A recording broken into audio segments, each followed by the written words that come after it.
Olá, estamos com mais um programa Verdade, expressão diretamente dos estúdios da TV Transamérica, canal 59, canal aberto. Você pode também nos acompanhar pela internet, transamerica.tv.br, pelo nosso site também, verdadeexpressão.com.br e pelas nossas redes sociais, o Facebook da TV Transamérica, o Facebook do Verdade Expressão, pelo Instagram da TV Transamérica e pelo YouTube da TV Transamérica. Transamérica que tem uma multiplataforma aí de mídias para servir todos os seus telespectadores e internautas.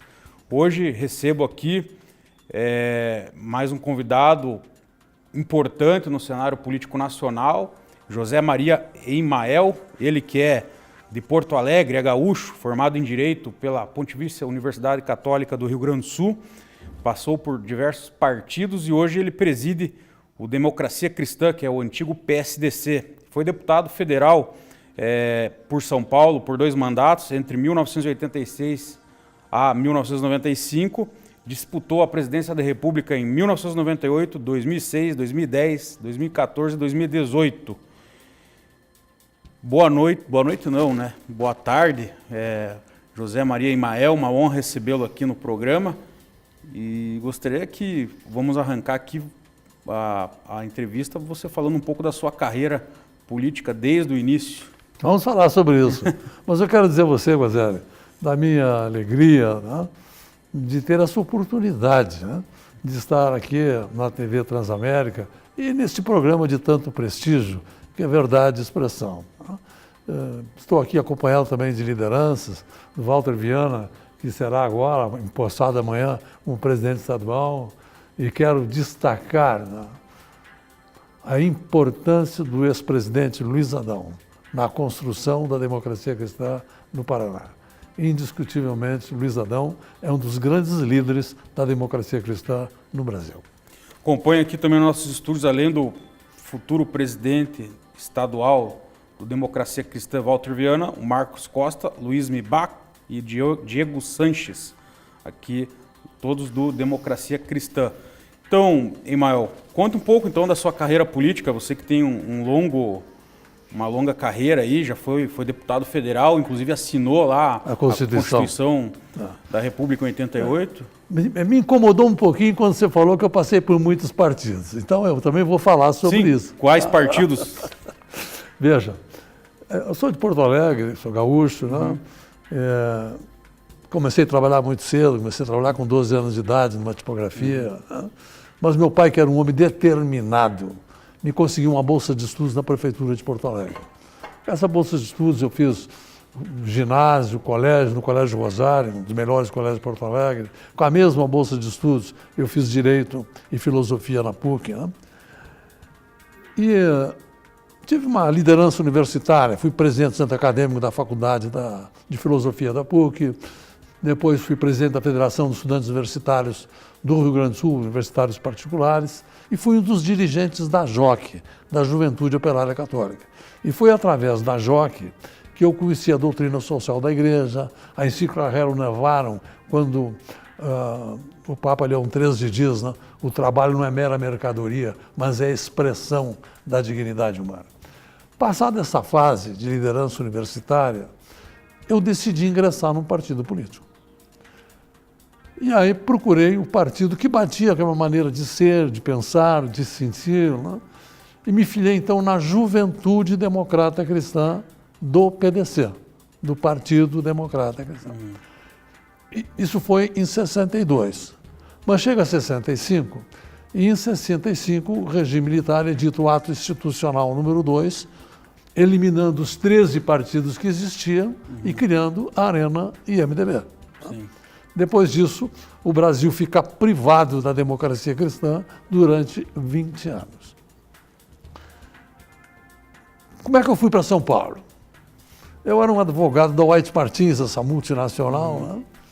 A White Martins foi na PUC do Rio Grande do Sul entrevistar os 3 primeiros colocados. Eu era um dos 3 primeiros colocados e acabei sendo contratado no 4º ano da faculdade para organizar a assessoria jurídica do White Martins. Sim. Depois surgiu uma oportunidade em São Paulo e eu, com 24 anos, fui para São Paulo junto com a minha mulher também gaúcha, uma filhinha de 6 meses e um carro velho que quebrou no caminho. Bom, durante o tempo do bipartidarismo, logo depois houve a redemocratização. E a redemocratização, o PTB conseguiu o seu registro, PTB e PDT. E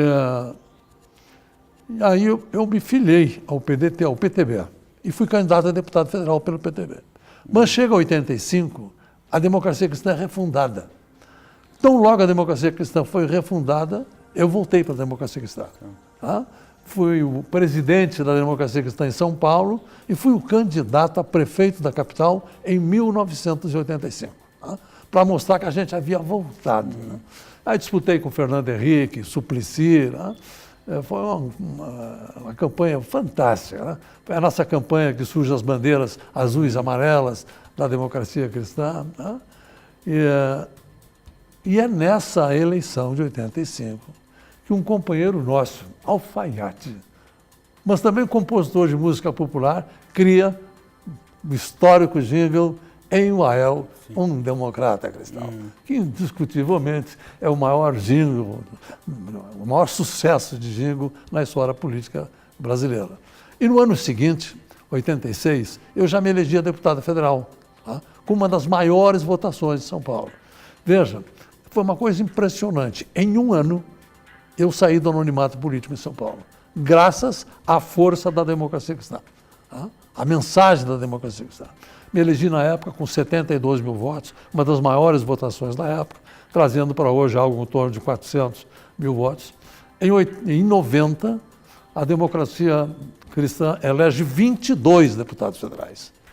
E o povo de São Paulo me reelege deputado federal.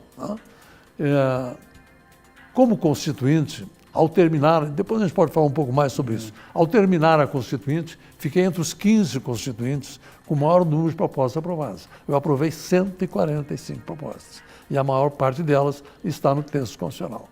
Mas chega 1993. Em 92, na eleição municipal 92, nós tivemos uma imensa vitória. Nós elegemos 211 prefeitos, elegemos milhares de vereadores, Mas só um ano depois, uma decisão profundamente equivocada da direção nacional promove a fusão do PDC com o PDS.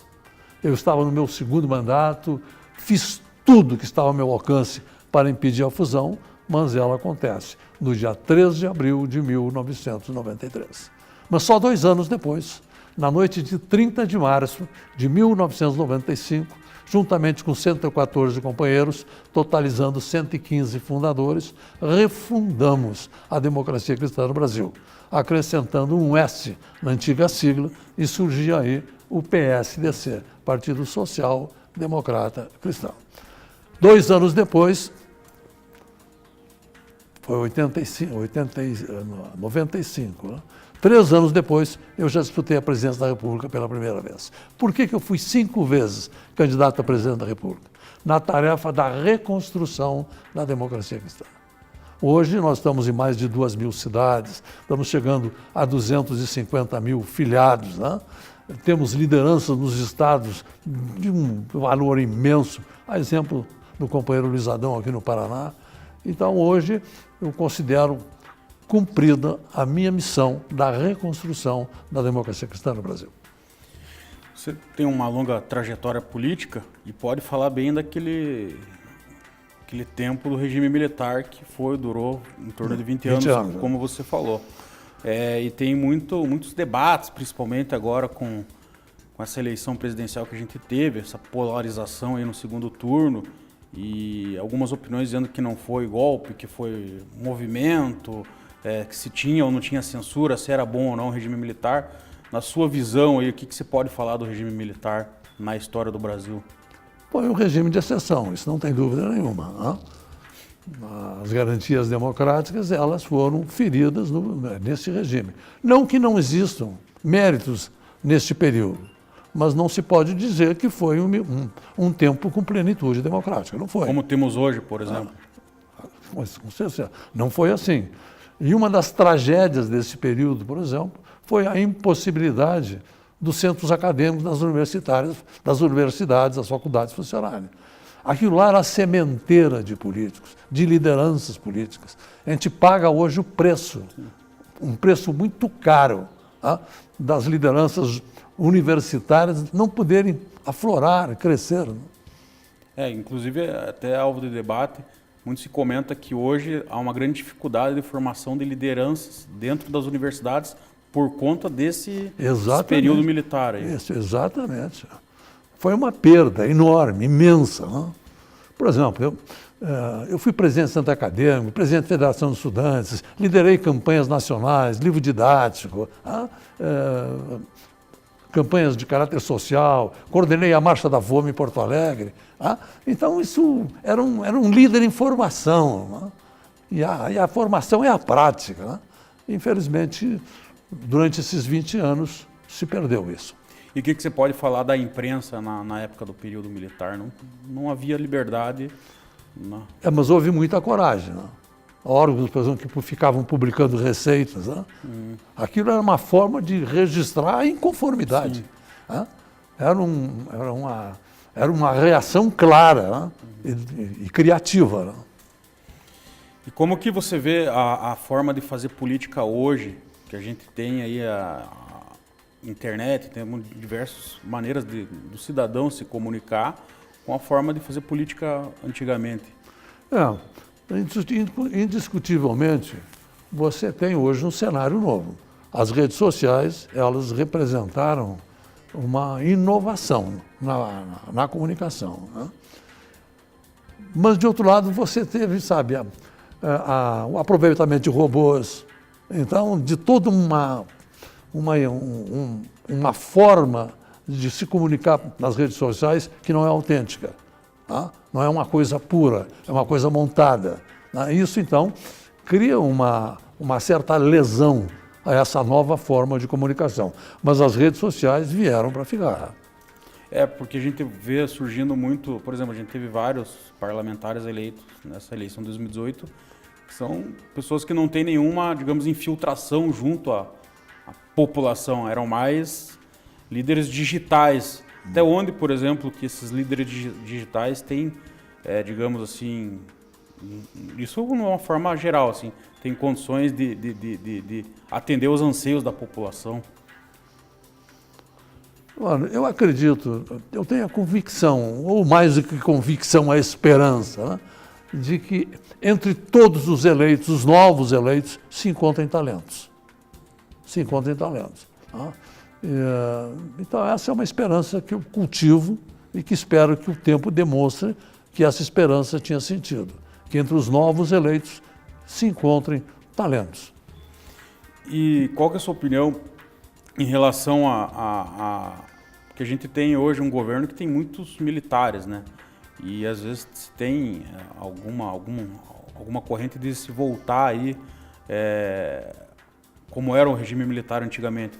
Isso daí seria um retrocesso, na sua opinião? Eu não vejo isso.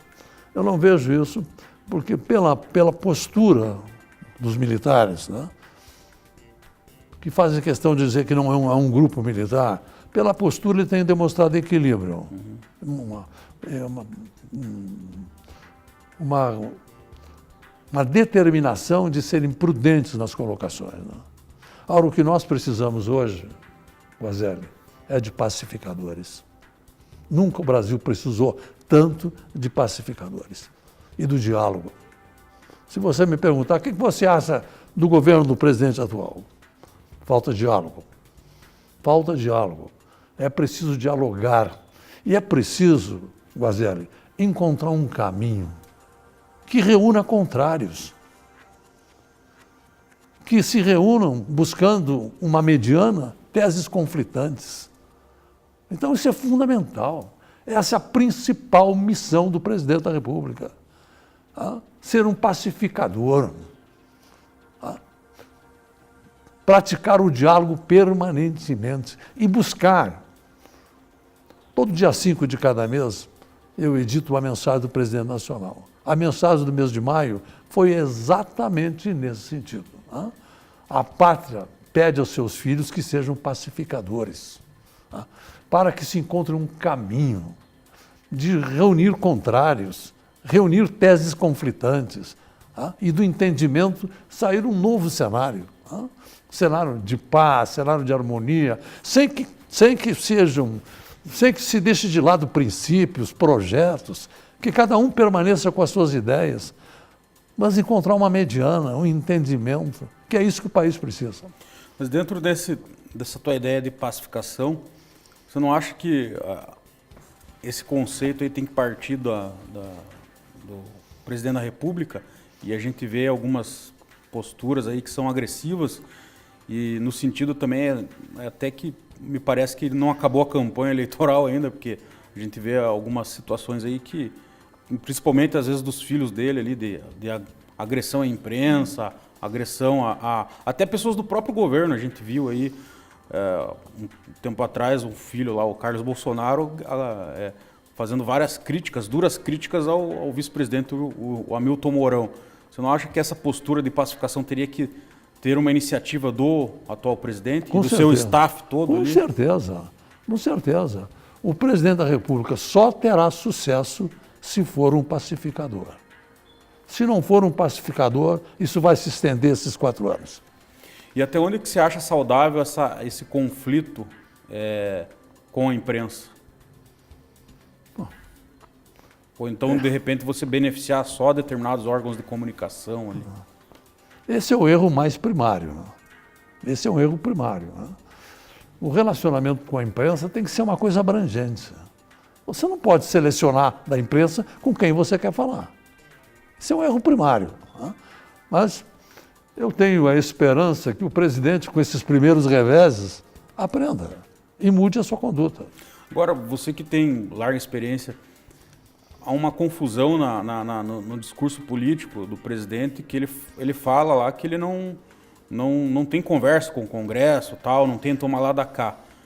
E isso me parece que é muito diferente de você conversar e discutir as propostas do país. Não significa você ter, digamos, uma certa habilidade política, uma habilidade, uma desenvoltura para conversar com o legislativo, que você está fazendo aquele toma lá da cá. Você que tem experiência pode falar melhor disso. Quando eu cheguei na Constituinte, com sonhos, com vontade, aí meus colegas diziam: Emael, baixa, porque aqui é mais difícil. Vocês são só 5 constituintes em 559. Você vai se machucar se você continuar alimentando essa vontade de fazer tanto, né? Bom, quando terminou a Constituinte, fiquei entre os 15 constituintes com o maior número de propostas aprovadas, 145. E não são propostas para botar numa prateleira, você olhar e achar bonito, não. Elas fazem parte, Mazzelli, do dia a dia das pessoas. Todos os avanços sociais dos trabalhadores são propostas minhas, inclusive o aviso prévio proporcional ao tempo de serviço. Tudo que está na Constituição que defende o contribuinte são propostas minhas, em nome da democracia cristã. E como foi possível isso? Diálogo. Você ouvir, você falar, você justificar, você aprender. Deixa eu te contar uma passagem do Ulisses Guimarães agora, que teve uma influência decisiva na minha vida parlamentar. Eu tinha uns 30 dias de constituinte quando eu discordei de uma decisão do presidente Ulisses. Aí eu entrei com uma questão de ordem e ele indeferiu a questão de ordem. Como eu tinha estudado o regimento, eu pedi que ele submetesse a decisão dele ao plenário. E ele, democraticamente, submeteu a decisão ao plenário. E a decisão dele permaneceu, foi aprovada praticamente por unanimidade. Bom, estava terminando a sessão, quando um assessor especial do Dr. Ulisses, Dr. Oswaldo, já falecido, veio falar comigo. Me lembro como se fora hoje. Ele veio assim, sério, falar comigo. E aí ele me disse: deputado, o presidente Ulisses quer dar uma palavra com o senhor depois da sessão. Aí eu pensei: será que eu não fui atrevido, ousado? Provoquei o presidente, obriguei o presidente a submeter a decisão dele ao plenário? Mas fui seguindo o doutor Oswaldo até a sala da presidência. A sala da presidência é uma sala retangular, uma comprida, e nessa sala tem uma mesa de madeira também comprida. O doutor Oswaldo abre a porta e eu entro. Quando eu entro na sala, eu vejo o presidente Ulisses lá na ponta. Tá? E quando eu entro na sala, ele vem ao meu encontro com os braços abertos. E quando na metade do caminho ele me diz: quero cumprimentar o vencedor do dia. E quando chega mais perto, ele me fala: deputado, esta casa precisa de pessoas como o senhor, que acreditem nas próprias razões. Tá? Olha a estatura desse homem. Ter essa... Falar com um novato, ousado, que o forçou a submeter a decisão dele ao plenário, e ele reconhece naquele gesto um valor. A partir desse momento, eu pensava uma coisa, eu ia atrás. E sempre as palavras do Ulisses Guimarães ressoando: deputado, esta casa precisa de pessoas como o senhor, que acreditem nas próprias razões. Esse era Ulisses Guimarães. Em 2014, no segundo turno, você apoiou Aécio Neves. E agora, em 2018, você apoiou o Fernando Haddad. Não foi apoiar o Fernando Haddad. Você recomendou, no caso? Não. Então explica melhor isso. Tem que explicar bem isso aí. Lembra aquela hipótese do filho do Bolsonaro, colocando nas redes sociais que bastava um cabo, um soldado e um jipe para fechar o Congresso Nacional? Eu vi nesse fato uma ameaça enorme ao processo democrático. Essa colocação, isso em pleno segundo turno. Basta um soldado, um cabo e um jipe para fechar o Supremo Tribunal Federal. Aí então eu coloquei na internet o seguinte: que o candidato Haddad entrasse em contato com as forças democráticas para criar um movimento de resistência contra esta agressão ao Supremo Tribunal Federal. E isso passou pela internet como se eu tivesse dado um apoio. Na verdade, a posição oficial da Democracia Cristã era uma posição de independência construtiva em relação a qualquer governo que se elegesse no segundo turno. E todos os democratas cristãos foram liberados para que cada um deles votasse de acordo com a sua consciência e o seu entendimento. E o Aécio Neves, em 2014, foi apoio mesmo? Como que foi? Foi a mesma coisa, independência construtiva. Nós tivemos... houve um evento em São Paulo com a participação dele, nós também participamos, mas o apoio, a posição oficial da Democracia Cristã era a liberação dos filiados para votarem conforme a sua consciência. Agora, você que participou aí da nova Constituinte, nós completamos 30 anos o ano passado.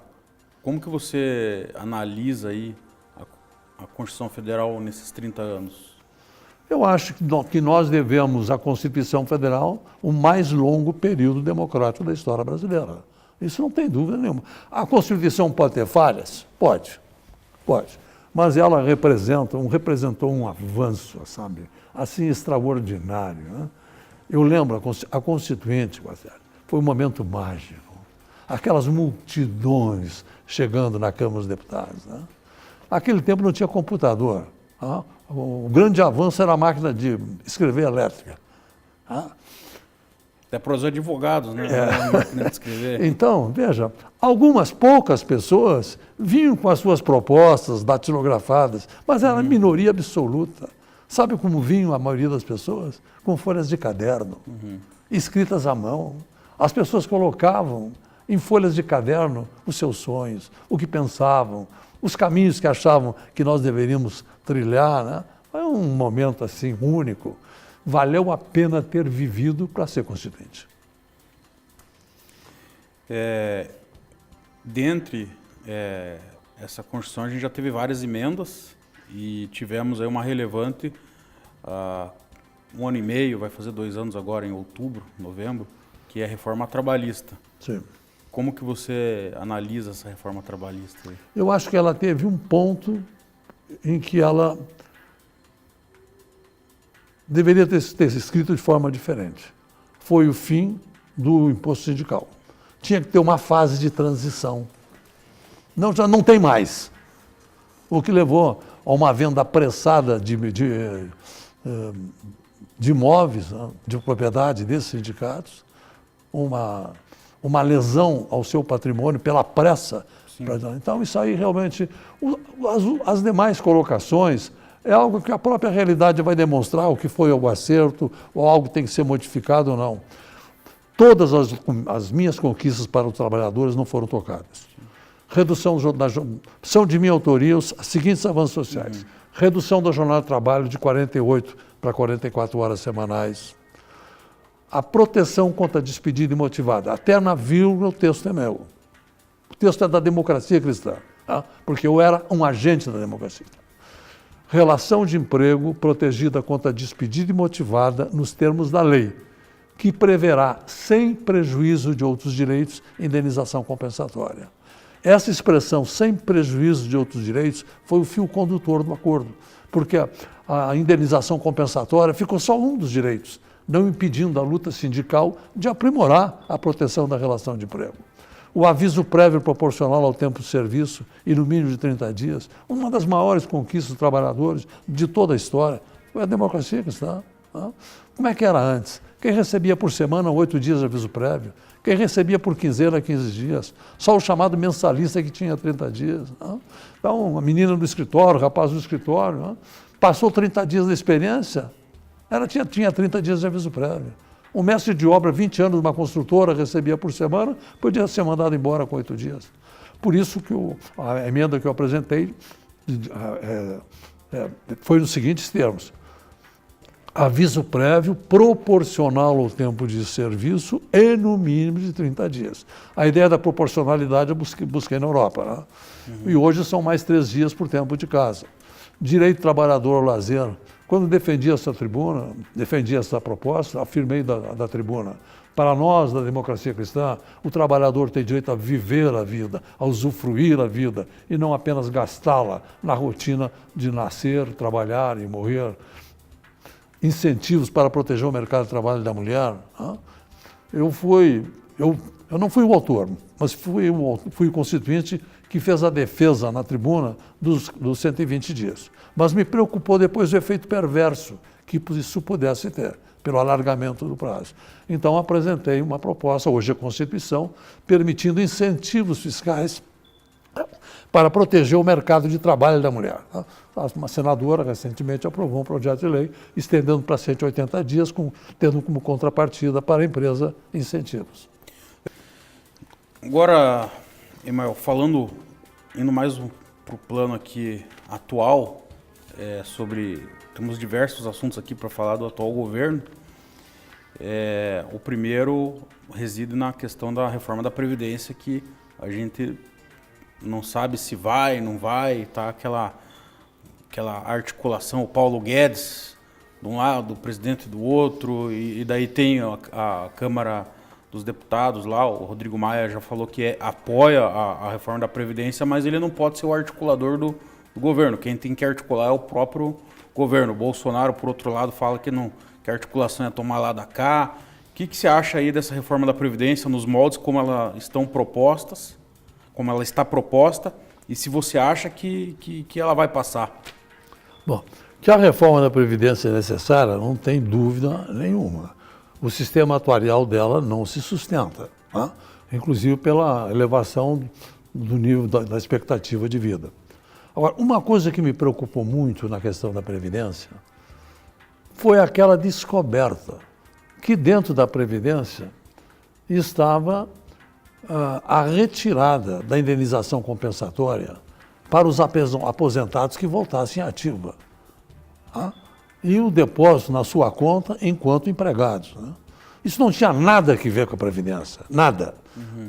Mas, de outro lado, representava uma gravíssima agressão aos direitos dos aposentados. Porque se ele volta a trabalhar, porque está precisando. E é um trabalhador como qualquer outro.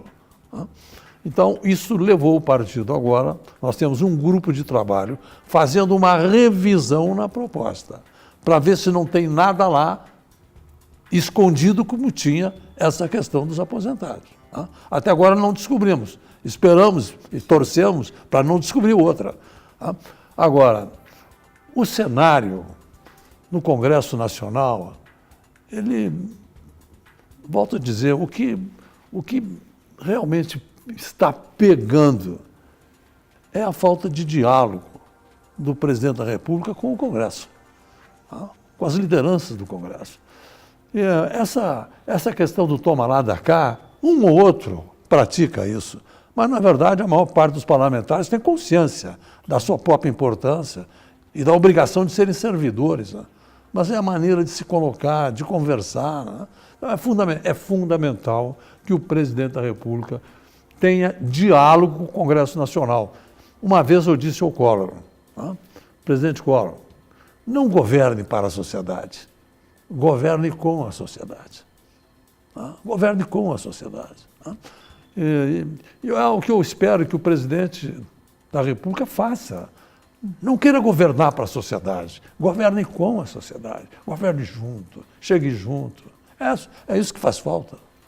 Agora, em relação à reforma da Previdência, alguns especialistas na área, inclusive eu já entrevistei alguns, eles falam que essa reforma do jeito que está posta, ela está possibilitando que as futuras alterações da Previdência sejam feitas por simples lei complementar, enquanto que nesse modelo atual a gente precisa da emenda constitucional. Você vê isso como positivo, como negativo? Como que é a sua opinião? Você tem que ter pelo menos a segurança de uma lei complementar. Por que não teve mais empréstimo compulsório no Brasil? Porque na Constituinte propus, defendi e aprovei que empréstimo compulsório só com lei complementar. Lei complementar é uma lei muito difícil de aprovar, porque tem que ter a maioria absoluta do Congresso Nacional. Não é a maioria simples, né? Então, mas o ideal é que realmente o tronco da reforma da Previdência, no seu aspecto essencial, esteja contido na Constituição da República. E o outro aspecto que também está sendo debatido lá na Câmara Federal, a questão da fraude da Previdência, que é um rombo milionário também. Fraude e não cobrança dos devedores. Sim. Por que os grandes devedores não são cobrados? Por quê? O que justifica isso? Mas a reforma da Previdência, ela tem que realmente, ela é fundamental, ela é necessária, porque o sistema atuarial em que ela foi concebida não consegue mais sustentar a Previdência. Agora, ao lado da reforma, você tem que ficar em cima contra as fraudes. E outra coisa, todo político corrupto, Guazelli, é um serial killer. O dinheiro que ele desvia é o dinheiro que mata. Temos esse cenário hoje, Bolsonaro, eu gostaria que você falasse, agora especificamente, a gente tem alguns aspectos que é o que queira ou não queira influenciando o governo. Primeiro aspecto é o aspecto Olavo de Carvalho. Ele lá de fora participa lá pelas redes sociais, pelo Twitter, pelo YouTube lá, faz os vídeos atacando um ou outro lá, ministro inclusive, e isso causa, parece que uma instabilidade muito grande no governo. Qual que é a sua opinião sobre isso? Total, instabilidade total. Onde é que se viu uma pessoa chegar falando palavrão à torta e direita, sem nenhuma educação, completamente distante do país, Infelizmente, ele fez a cabeça de muita gente. E aí tem os chamados discípulos dele, que seguem cegamente as palavras. Então, isso é um dos fatores que mais está desequilibrando a política brasileira e o governo do presidente da República. E o outro que também é tão grave, até maior, são os filhos, né? Os filhos...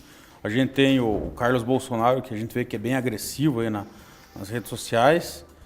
O Eduardo Bolsonaro, que falou que ia fechar o Supremo. Do Jeep do carro. Supremo, o soldado, o Jeep e o carro. E temos o Flávio que está nessa situação aí do Queiroz lá, que está tendo a investigação no Ministério Público Estadual do Rio de Janeiro sobre a suposta apropriação dessa parte de salário dos servidores. O que você pode falar de toda essa confusão aí? Eu acho que as ilicitudes devem ser apuradas, né? E se for constatada a autoria, que o autor seja punido, né? Mas o aspecto mais sério é essa questão da influência desse não é que trata da astrologia, astronomia, né? Um filósofo ligado com as estrelas, né? E que tem realmente, sabe, é uma coisa, você sabe, pô, a destruição de valores junto à juventude. Como é que um jovem vê alguém lá do outro lado do mundo, né, falando palavrão, agredindo todo mundo, vendo o presidente dizer que ele é um ícone? O jovem fica perplexo, mas então, é isso, é nisso que eu vou acreditar, tá? Que uma pessoa dessa pode ter essa influência sobre o meu país, sobre os dirigentes do meu país. Então, isso é muito grave, isso é gravíssimo. E a questão das armas aí, como que se enxerga a situação da Loucura. flexibilização aí? Loucura. Que a princípio o presidente tinha liberado até fuzil dele, recuou essa semana aí, mas é que eu estava até lendo hoje aí que se flexibilizar essa questão de porte, posse de armas aí, tem muita gente que foi condenada que pode aproveitar os advogados criminais já estão de olho aí que podem conseguir a absolvição dos seus clientes aí em processos que já foram condenados aí. Com certeza. Todas as, sabe, isso é um conceito universal, né? Quanto mais você entregar armas para a sociedade, mais a violência se instala. Tem, né? Então, se esse decreto for mantido, agora uma nota técnica do Senado da República já demonstrou que ela é inconstitucional, sim, porque ela avança, ela acaba alterando a legislação do desarmamento, não regulamenta a legislação, mas a supera, dispõe sobre ela, né? Então, o melhor caminho é simplesmente anular esse decreto de posse de arma. Com certeza essa matéria vai parar no Supremo Tribunal Federal. Eu espero que o Supremo... E tenho esperança que o Supremo seja uma barreira contra isso. Outra questão é o seguinte, nós temos o pacote anticrime do ministro Sérgio Moro e a gente teve diversas críticas aí em relação a esse pacote, principalmente a questão da prisão em segunda instância. Tem diversas que os advogados criminais estão bravos com esse pacote anticrime. Qual que é a sua opinião? Eu sou um constituinte. Você é advogado, né? Advogado e constituinte. Eu assinei a Constituição, né? E a Constituição é clara.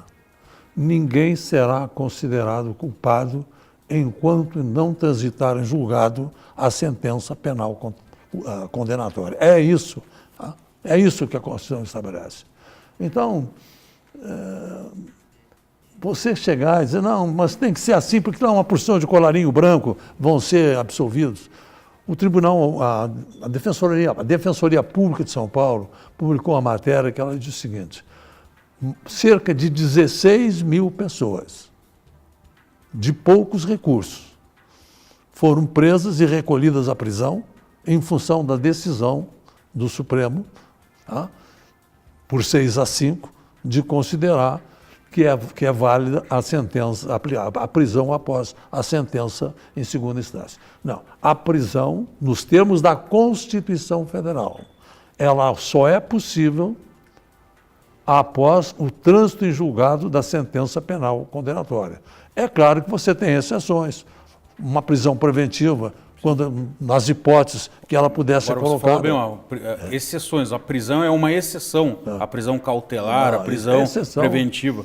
E a gente vê o judiciário aí, na verdade, em alguns casos, tratando o contrário. A prisão é regra, não é exceção. Veja alguns juízes. Né? Para mim, seria muito mais cômodo, né, respondendo a tua pergunta, dizer, não, você tem que prender a partir da segunda instância. Mas não. Na hora que a gente rasga um pedaço da Constituição, rasga toda. Quando se rasga um pedaço da Constituição, é a Constituição toda que é ofendida. Ulisses Guimarães falava, discordar da Constituição, sim. Propor mudança, sim. Desrespeitá-la, jamais. Traidor da Constituição é traidor da pátria. Essa é a expressão forte de Ulisses Guimarães. Agora, um outro assunto polêmico que vem rondando nos últimos dias, que foi objeto de manifestações aí nas universidades federais, que pode se estender para algumas universidades estaduais. Aqui no Paraná até o governador falou aí de cortar. Alguns falam, não é corte, é contingenciamento, tal. Primeiro que me ficou bem claro que houve um problema de comunicação aí do governo. E segundo que, eu não sei, eu não encontrei ainda uma base técnica até agora para se falar em corte, contingenciamento em relação a isso. Qual que é a sua opinião? Você tem despesas obrigatórias com a educação, que essas não são tocadas, né? Mas mesmo na área do contingenciamento, a coisa tinha que ser apresentada de outra maneira. Sim. Olha, é necessário cortar tanto. Nós estamos propondo cortar nessas áreas. Um diálogo com as universidades. Criar um grupo de trabalho com as universidades para, de comum acordo, encontrar um caminho. Tem que ser assim. Precisa ser assim. Foi uma coisa do dia para a noite. Você acordou de repente com essa notícia. Vou cortar 30% dos recursos das universidades, sem explicar o que recursos eram esses, por que a necessidade. Então, novamente, eu volto ao início da nossa conversa. É preciso diálogo, é preciso encontrar um caminho que reúna contrários, que teses conflitantes possam se comparar, se igualar e dali sair uma mediana. Na educação é tudo. Educação é tudo. Como é que é a minha experiência de vida na educação? Sou mais velho de 7 filhos, de uma família, lá no Rio Grande do Sul, chamava de remediada, média, mas média mais baixa. Né? Minha família não tinha a menor condição de me pagar ginásio, colégio, faculdade. Né? E aí, então, eu ganhei uma bolsa de estudos. Né? E com essa bolsa de estudos, eu contei essa história na Constituinte e consegui aprovar a possibilidade de recursos públicos para a bolsa de estudos. Hoje são centenas de milhares de crianças que estudam no fundamental com bolsa de estudos. Centenas de milhares de jovens que estudam com bolsa de estudos no ensino médio, que, aliás, é uma das pernas do ProUni. Ou estudou em escola pública ou estudou com bolsa de estudos. Então, para nós, da democracia cristã, educação é tudo. Inclusive, o reitor aqui da Universidade Federal do Paraná, ele fez uma reunião com a bancada federal, os senadores, os deputados federais, falou que se manter esse corte aí em agosto, a universidade não tem condição de funcionar, porque esse corte de 30% vai implicar aí no comprometimento de despesas básicas como luz, água, essas coisas. Então é uma questão bem complicada. É uma ameaça real. E aí então tem que prevalecer o bom senso. Tem que prevalecer o bom senso. E o bom senso e a solução que compartilhada, onde todos os atores participam, é o melhor caminho. Tá? O próprio reitor dessa universidade, seguramente ele também vai encontrar olha, eu posso contribuir dessa maneira. Até lá eu posso ir. E da soma de renúncias voluntárias, se encontraria uma diminuição razoável do gasto público nessa área. Agora, outra questão é o juiz Sérgio Moro, ex-juiz Sérgio Moro, o ministro da Justiça, o Bolsonaro deu uma declaração praticamente já antecipando a nomeação dele para novembro de 2020. Gostaria que você comentasse esse fato aí. Eu prefiro ficar na versão do Sérgio Moro de que isso não existiu. Tá? Eu acho que é o que mais resolve essa situação, que é embaraçosa demais. Agora falando do partido da Democracia Cristã, como que vocês estão se organizando para as eleições de 2020? Olha, o crescimento nosso do país é uma coisa impressionante. Né? Nós não alcançamos a cláusula de barreira. Depois eu vou falar com você sobre a cláusula de barreira. Nós não alcançamos. Uma eleição completamente desigual. Né? Como é que você como é que você decide sobre a existência ou não da cláusula de barreira, quem vai superar ou não? Quanto de fundo, tal do fundão eleitoral, a Democracia Cristã teve? 4 milhões. Divide por 27 estados. São Paulo, que foi o estado mais bem aquinhoado, R$250 mil. Então, Tempo de rádio e televisão. Qual foi meu tempo para disputar a presidência da República? 8 segundos. E um partido só com 8 segundos para o presidente. Para governador era 4, deputado federal 3 segundos. Então, com essa absoluta ofensa ao princípio constitucional da igualdade, se decidiu quem passa e quem não passa na cláusula de barreira. Aí então houve esse fenômeno de incorporação, fusão. E a democracia cristã permaneceu independente. E não tem possibilidade de fusão e incorporação? Nenhuma. Nós jamais abriríamos, nós renunciaríamos à marca da democracia cristã descer. Ou através de fusão, ou através de incorporação. Como disse esses dias o prefeito lá de São Paulo, da cidade de Sorocaba. Se a democracia cristã tivesse aceitado se fundir, seria a terceira tragédia dela no Brasil. Seria a terceira tragédia.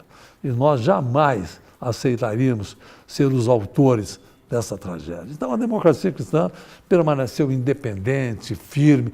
Nós, ao longo, sempre soubemos que poderia chegar um momento de nós sermos alcançados por uma cláusula de barreira. Nós temos 24 anos nessa terceira fase. E durante todo esse período, a direção nacional, compartilhando com todas as direções estaduais, nós tivemos um processo de poupança. E hoje nós temos recursos para sobreviver, claro, reduzindo despesas, enxugando um pouco a nossa máquina, mas para criar outras formas de arrecadação. Então, a cláusula de barreira não nos alcança, não criou dificuldade para a nossa sobrevivência, mas nós estamos enfrentando a cláusula de barreira. Nós estamos com mandato de segurança no TSE. Por quê?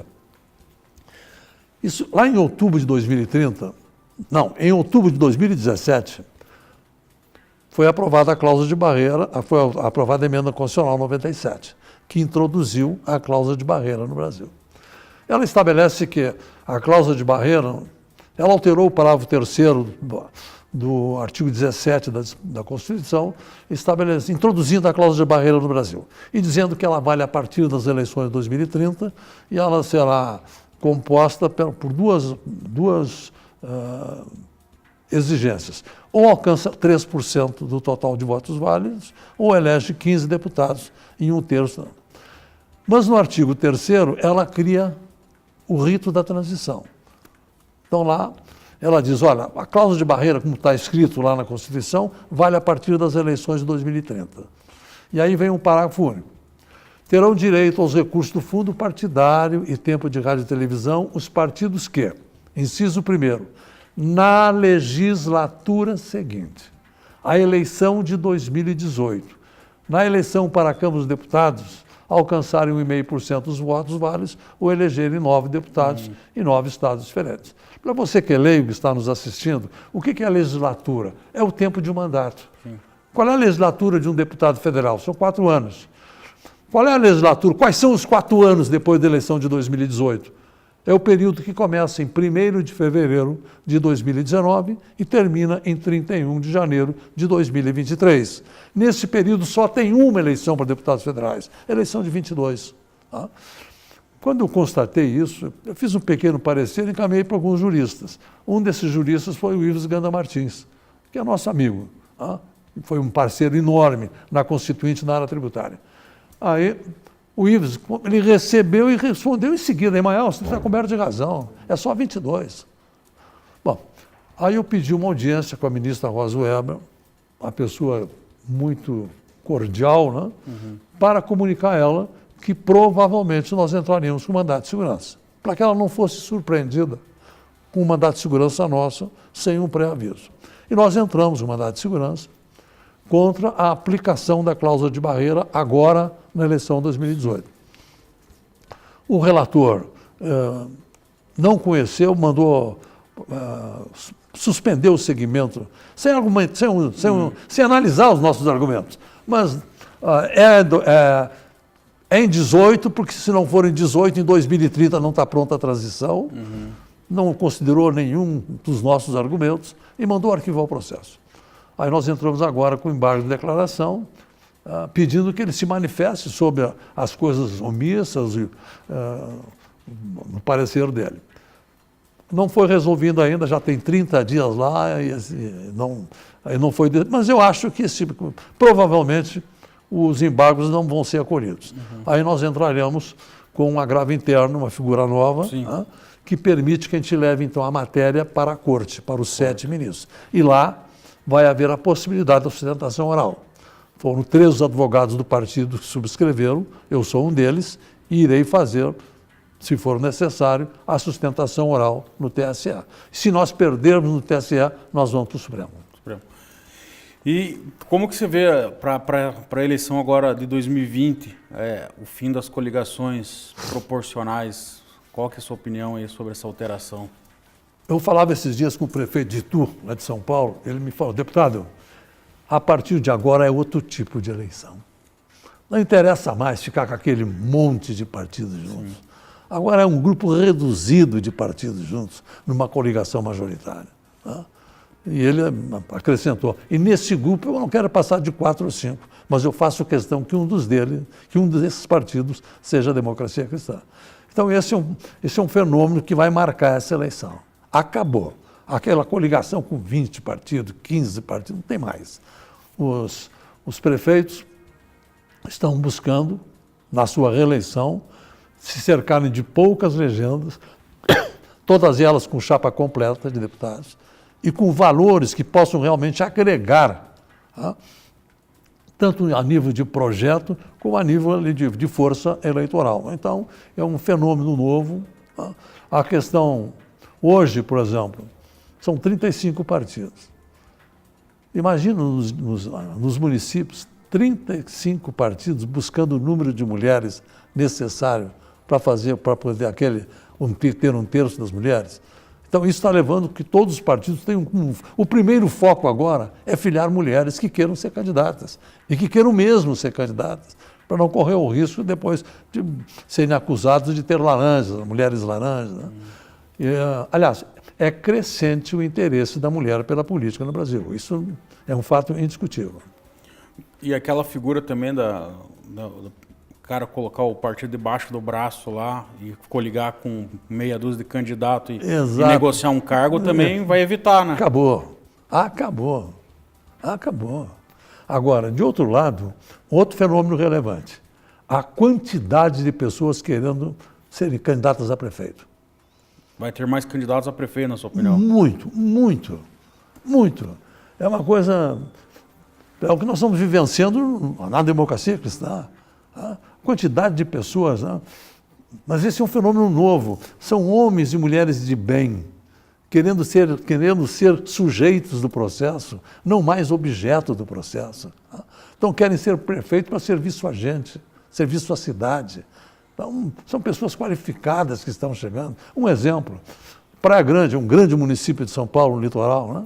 Hoje o nosso candidato a prefeito é o presidente da OAB, segundo mandato na OAB da cidade de Praia Grande, onde tem 1.400 advogados, e ele veio e disse, olha, eu quero servir a minha cidade. Eu quero ser prefeito para servir a minha cidade. Então, são quadros, e é um fenômeno nacional, é em todo o país isso. O número de pessoas querendo serem candidatos a prefeito para servir as suas cidades.